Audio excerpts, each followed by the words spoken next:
Pancit Sotanghon is another variant of the different noodle dishes that the Philippine cuisine can offer. Pancit, or noodles in English, is one of the wonderful contributions of the Chinese to our cuisine. The word was derived from the Hokkien phrase "pian is sit," which means something cooked fast.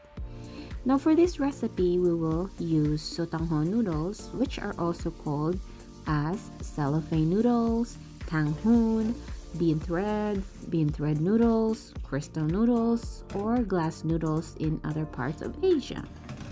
These noodles are characterized by its transparent color, and it is made from the starch of mung beans, a very versatile noodles which can be used in stir fries, soups, even stuffing for spring rolls and dumplings. Pancit Sotanghon is very popular in the Philippines, especially during birthday parties.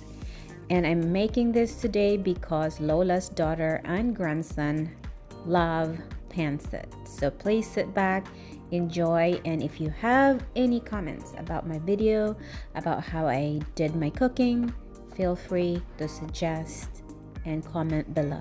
Thank you very much. Enjoy.